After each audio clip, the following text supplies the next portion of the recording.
Good morning, everyone, and welcome to the Sirius Report. My name is Ken. I'm here with Paul as normal. And Paul, we've got some interesting things coming up as we head towards the inauguration. One in particular is a lot of the rhetoric that is being made, especially at the confirmation hearings, from a number of different individuals who are expected to join Trump's cabinet and their perspective on China.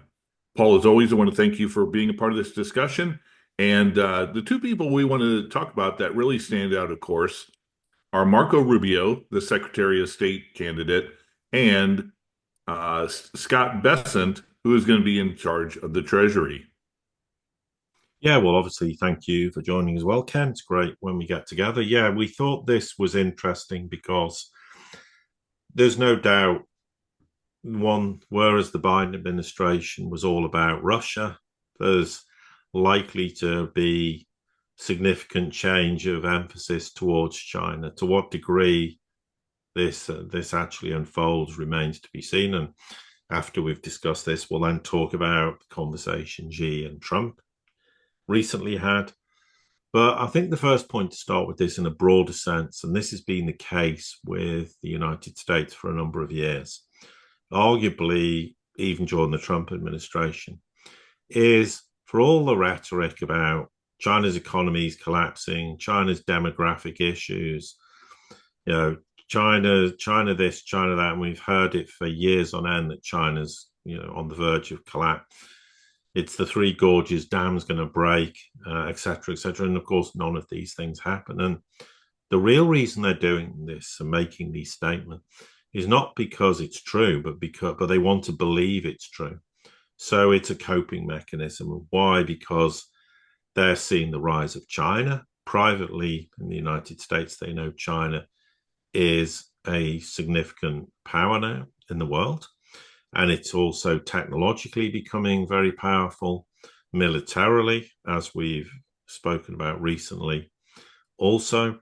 And they fear this rise of China because they think that China wants to be an hegemonic power like the United States is. And that in some way, if this carries on, China will become the global hegemonic power. And they will do to the world exactly what the United States has done to the world, principally since the end of World War II. And on that basis, they then think, well, if there can only be one hegemonic power in the world, so if it's not us, then it's going to be China, because someone has to be an hegemonic power, which, of course, A, is nonsense. B, China has no desire whatsoever to be an hegemonic power. And C, the reasons are because they understand the futility and the stupidity of it. And the world doesn't need hegemonic powers anymore. Rather, like the world doesn't need a world reserve currency anymore because of the huge paradigm shift we're seeing in geopolitically in terms of the multipolar world, and also because of modern payment systems and how currencies are not what they once were, and therefore the idea of having a future world reserve currency is irrelevant. But the US is so paranoid about all this as well. And there are people, I'm not making reference to anyone we're discussing specifically today, but there has been fears inside the United States that actually gives people sleepless nights. They think, that US hegemony is coming to an end, and therefore China will replace them. And of course, there are ones who won't even acknowledge that US hegemony is over or ending.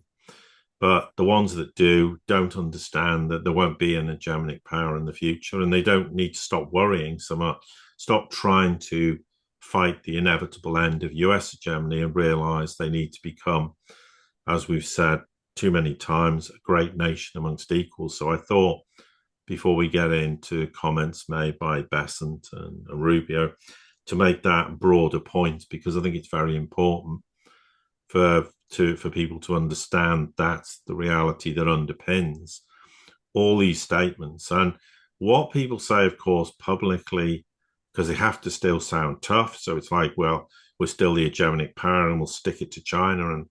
And what, because if they didn't say it publicly, they're frightened the American people and the world will think the US is weak, which the US is weak. But privately, They have very different thoughts and perspectives as to what's happening, but it is all built on fear. It's not a position of strength, it's a position of abject weakness, hence the very strange comments we've heard for a long time regarding the demise of China. And of course, none of this has proved to be the case.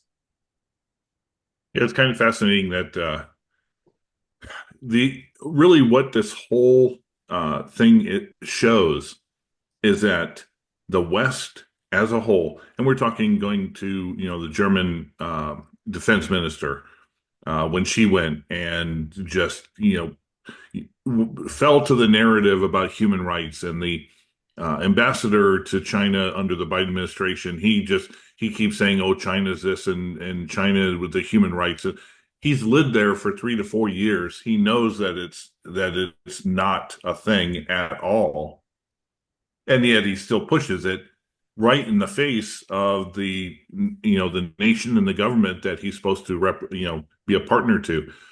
But the reality is that the West still does not understand multipolarity. That's what this thing really is all about. Whether it's Besant making claims during his confirmation hearing that China is in a deep recession and they're falling apart when they have nearly 5% GDP and nearly $1 trillion of trade exports, to Marco Rubio making a claim that they want hegemonic power. And it's as if they don't even take the time to study the minutes from the BRICS meetings, talking to other ambassadors of members who are joining the BRICS nations and finding out what is really going on. It's an ignorance that either they don't want to truly know and they want to hold on to the old, it's like an empire that wants to hold on when they, no longer can justify being at the table. But it's also shows the inability of those who are in the diplomatic or in the economic or in the what am I thinking here? The geopolitical realm.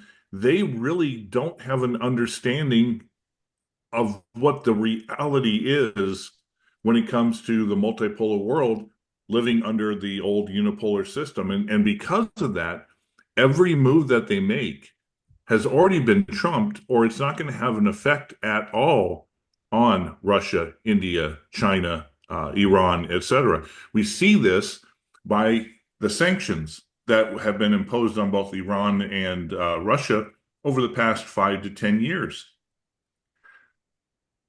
20 years ago, it would have made some serious problems for those countries. Now they're meaningless, and they don't understand why. And what do? They just keep, when they want to respond, they just pile on more and pile on more and pile on more, only to see it reverberate back onto Europe, onto the US, etc. Because what has happened? China's increased their exports to the US, despite the fact that we have all these different tariff threats and other threats against China. And in the meanwhile, the more that they put the emphasis on Russia, Russia just finds new markets, or there are ways around it. And Europe and the US are buying Russian oil anyway. So what they say on the surface, as you mentioned, in the public, for some people, I think the Marco Rubios of the world, the McConnells, etc., they truly believe this. But the important part is going to be who in the administration, Trump's new administration, may say things publicly, but in the back channels, they're actually understanding that they no longer can dictate things around the world and have to work more as a partner to get things done. And that's going to be the interesting thing. And I do think China recognizes that Trump is somebody that they can negotiate with, justified by the phone call that took place just yesterday or the day before. the fact that the second in command in China is going to be at the inauguration, and despite what the Biden administration did, the CEO of ByteDance, TikTok, is going to be at the inauguration as well. Yeah, exactly. I think we should break down a bit what Besant said because it's important. We'll start with him. Now, he's the US Treasury Secretary designate, so at a confirmation hearing, he talked about having a balanced free trade with fair trade, noting the current global trade dynamics have heavily impacted America's workers. Well, yes, they have, but that was the US's fault. They basically exported their industry and manufacturing to China, said, China, you can have it. China said, thank you very much. We're very happy to do so. But the United States can't balance this free trade with fair trade because we're back to the point. The United States can't manufacture a widget for the same price China does, and you can put tariffs on. It's not going to make a scrap of difference. Now, Besant came out and said that China has an unbalanced economy and described it as being in severe recession. Well, if it's got GDP growth of 5% in 2024 and is running a trade surplus of $1 trillion equivalent to all intents and purposes, that is not a severe recession. So I'm not really sure what he thinks he's achieving by saying this. I mean, saying it to basically a Senate hearing is one thing, but it's not based in reality. And he must, of course, logically be aware of the fact that isn't the case. And yes, okay, his argument about free trade is correct, but you can't bully your way into getting trade that is basically fairer for the United States by going, well, tariff countries, we're going to sanction them. We're going to bully our way into these countries into submission. You have to find a way to manufacture a widget that's comparable to the Chinese so that people will come and buy American widgets instead of Chinese widgets. It's very, very simple. But saying China's in recession and depression and saying they're attempting to export their way out of that, well, what, $1 trillion trade surplus? I think if that were true, they've smashed exporting the way out of it. That's like going, well, all this economic growth wouldn't have happened if China hadn't exported all these goods and created $1 trillion surplus. It's just meaningless. Because any country like China, the size of China, who wasn't exporting anything, yeah, the country would be on its knees. But it does, and it's consistently done it for 20 years. So why make these kind of statements? Now, he obviously also talks about the fact we have to strengthen the country's economy. Yes, agreed. By increasing domestic production, yes, but then makes, well, you have to sanction bad actors like Iran. I mean, what? We're back to that again? I mean, and the argument is he really contradicting Trump already at this point? Because if he is, and I'm not saying he is or he isn't because we don't know, but the argument would be if he's contradicting to that extent, then he should resign. Because if Trump's view is no, we're not going to do that, then therefore his position will become incompatible with Trump. So let's see what happens. But talking about, oh, well, when Trump was in office, Iran's oil exports were only 100,000 barrels a day. Now it's what he says 1.7 million. It's actually about 2.5 million. So we can, through sanction policy, will break Iran again. We can increase our domestic production with the highest energy standards in the world. So the argument is we're going to cripple Iran.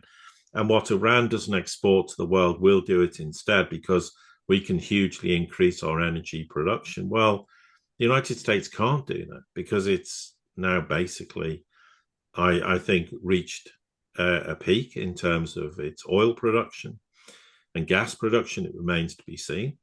But they're in no position to compete with the likes of Iran, who can manufacture a barrel of oil for about $5 a barrel, literally.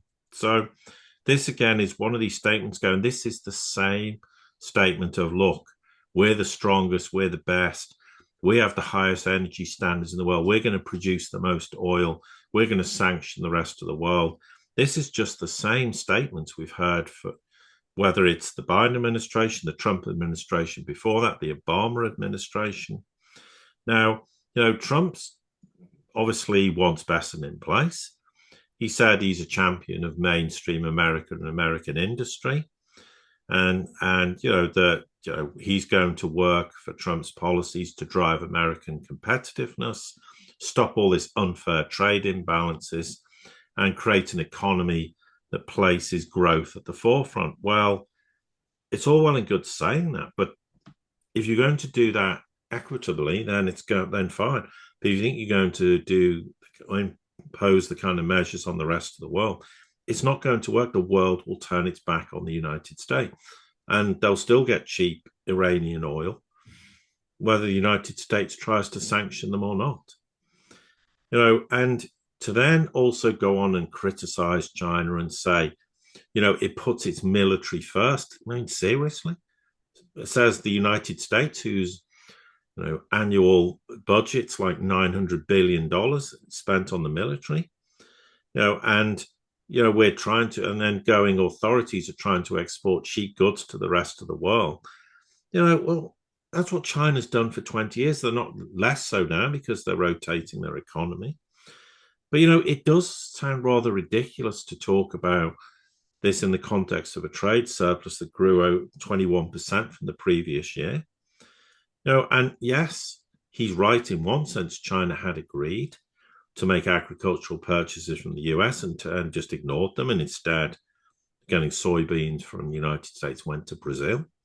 And we're going to push Beijing to resume these purchases. Well, okay, fair enough. If you've got an agreement and China's reneged on it, I perfectly think it's reasonable to say, come on, China, you need to pull your finger out, and we had an agreement.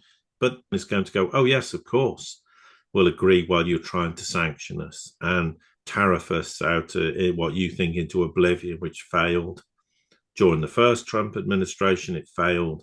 During the Biden administration, because China continues to export more and more to the US, and the US exports less and less to China. So that policy is an abysmal failure. But again, is this a lot of rhetoric for the American public, for Congress? We're going to go in and stick it to China, and then maybe when we actually see the reality of what unfolds, it's very different.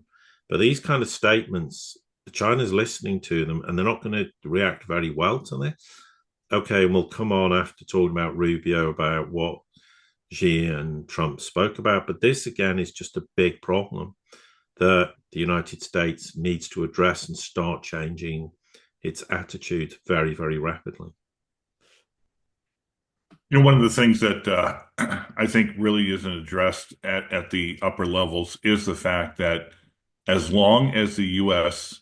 has the unipolar currency, the global reserve currency, their ability to become an exporter of note or a debtor nation is going to be limited, because to be able to sustain the benefits and perks that you get as the holder of the reserve currency, and the ability to print money to oblivion while having foreigners being willing to buy your debt, that's going to require the U.S. having to import things more than they export, because they have to rely upon these nations then having dollars to then buy the debt to then sustain. To be honest, if the U.S. wants to even the playing field and get themselves into a position where they can be a exporter of note or a debtor nation again, one, they're going to have to get rid of the reserve currency status, the unipolar system, and also they're going to have to devalue their currency a whole lot, which will affect the standard of living for the entire country.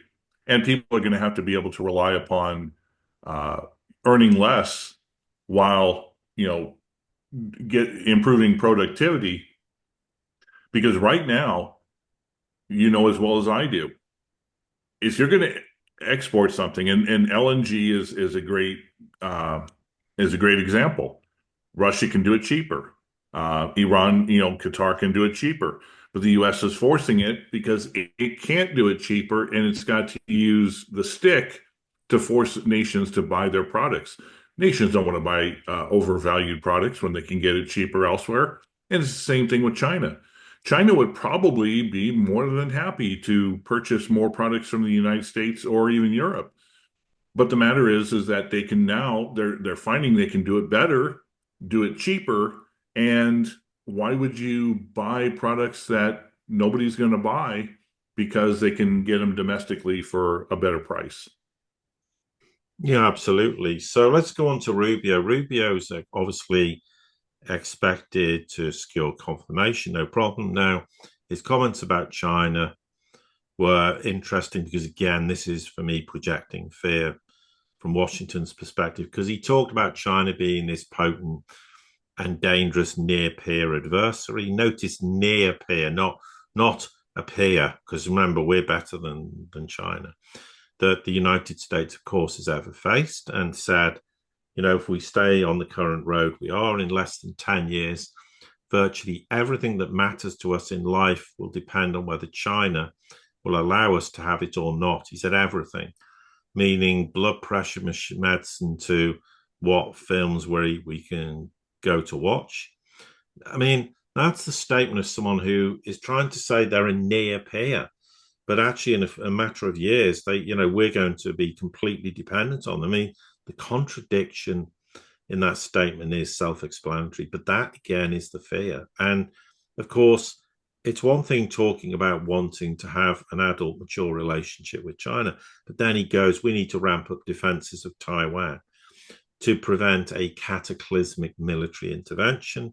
And unless, we do something to restore the equilibrium between China and Taiwan, we're going to have to deal with this. And again, that's highly provocative. That's not taking a more measured stance. So what happens if Trump comes out and goes, don't do this?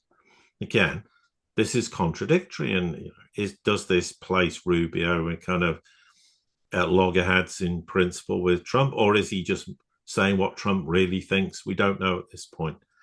Tellingly, he talked about NATO, and I think this is interesting because there's big fear that the United States will walk away from NATO. Well, he said, we're not going to do that, but we need to ask whether we retain our primary defense role or we become a backstop with Europe taking more responsibility. So it could be this situation where the United States is slowly crawling out the back door, going, Europe, you can have NATO because we're not interested anymore. And I think that's the direction Trump probably will want to take. But he said, very tellingly, despite all the rhetoric about the US being this, the dominant power, he said the post-war global order is not just obsolete, it is now a weapon being used against us. That's a very, very telling statement. I mean, that's basically admitting that unipolarity is dead, multipolarity is coming to the fore, and it's being used as a weapon against us. Now, I think that more than anything is a big admission that the world is not what the United States once thought it is. And now, quite whether the Congress interprets that the way it should interpret remains to be seen, because I don't think a lot of people still at that level in the United States thinks the United States is on the ropes as it is. I mean, and, he also made a statement that, we welcome China into this world order, meaning the WTO, etc., and they took advantage of it and they ignored responsibilities. And he said they've lied, cheated, hacked, and stolen their way to global superpower status at our expense. I mean, that is simply, sounds great from a US perspective, but the rest of the world's looking at this going, this is just not reality. This is not how it's worked. China's leading the world in multiple technological spheres now. Yes, at one point, they did steal things, no doubt about it. Yeah, they will have hacked things, but so did the United States hack things in the past. This is just normal, everyday global politics. That's how it happens. But the idea China somehow became a global superpower on that basis makes no sense whatsoever. because that's not how reality plays out. But these are the statements of trying to sound tough in one sense, but actually being extremely fearful and afraid that China is going to become this hegemonic power. And I'm not putting words in Rubio's mouth, but it wouldn't surprise me if he genuinely is saying all this because he believes this, because he actually thinks that's the reality of how things are playing out in the world. And that may surprise people, but it doesn't surprise me because the Beltway is full of this kind of feeling and ideology, because that's what people like Rubio has been kind of force-fed a diet of probably for most of his life. I mean, I don't know his background exactly and everything he's done, but that doesn't matter. But these are the kind of problems the US is facing, that they actually imagine this is reality when it's not, and they need to see China not as an adversary, but someone they can have win-win cooperation. And this would massively benefit the United States in the process, and stop trying to have this attitude, someone's got to win. So if we don't win, China wins, so we must win. Zero-sum game mentality is just over.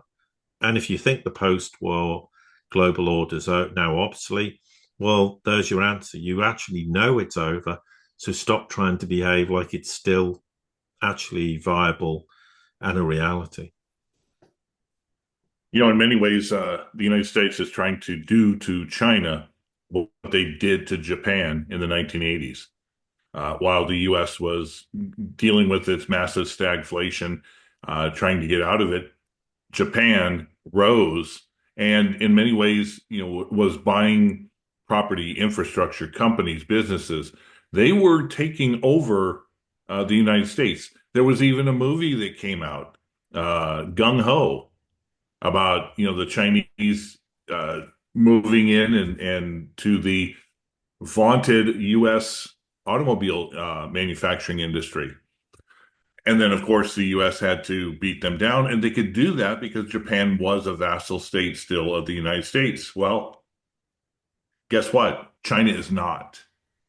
And so by trying to do the things like saying, we're going to pass a bill to divest China of their farmland that they bought near military, to me, that's a spurious thing. But to try to keep China businesses out, TikTok for one, to try to keep them from buying land, forcing them to sell the farmland, etc.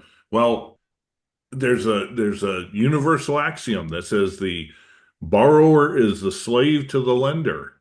And as long as we rely upon China bailing us out by buying our debt and sending us cheap imports, it's the equivalent of what we see in Europe, where Europe succeeded and had a decently robust economy for the last decade when they had cheap energy coming from Russia. But then they poked the bear and they decided to spit on their largesse, and you see what happens. And the same thing is happening in the United States, because if China was to simply say, you know what, enough, you're only 3% of our exports, we're going to go ahead and just cut you off completely, not just rare earths, but everything.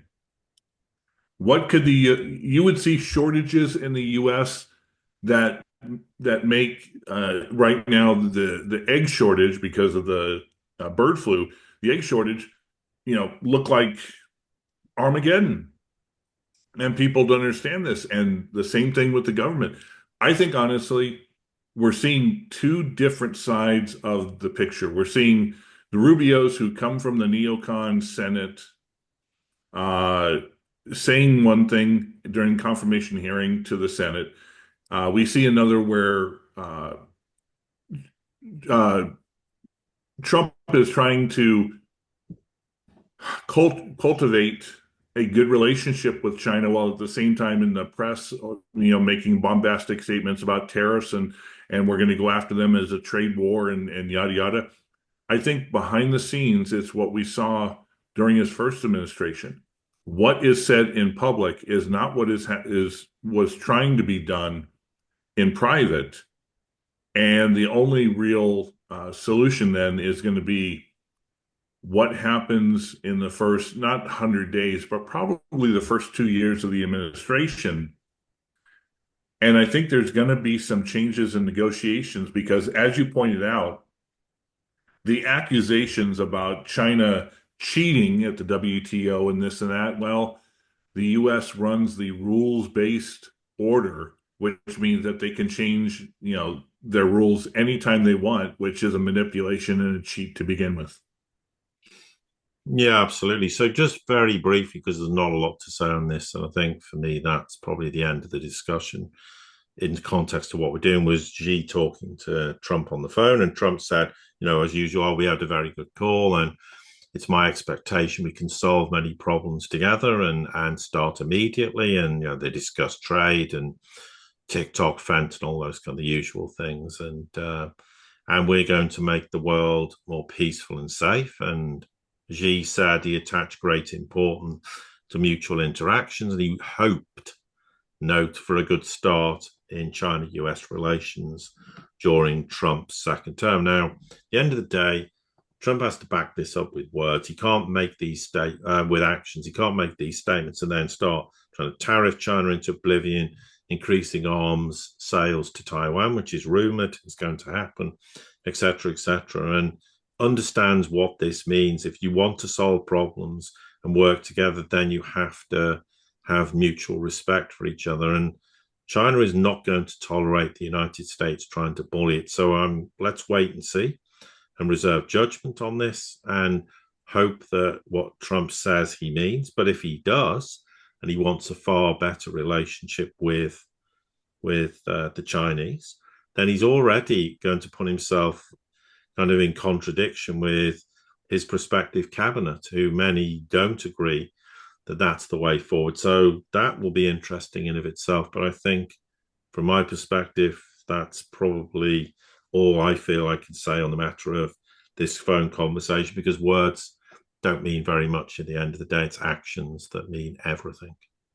Yeah, and obviously we're going to do more podcasts in the future as things emerge and the reality of the situation comes to bear under the Trump administration, which comes in just a couple days.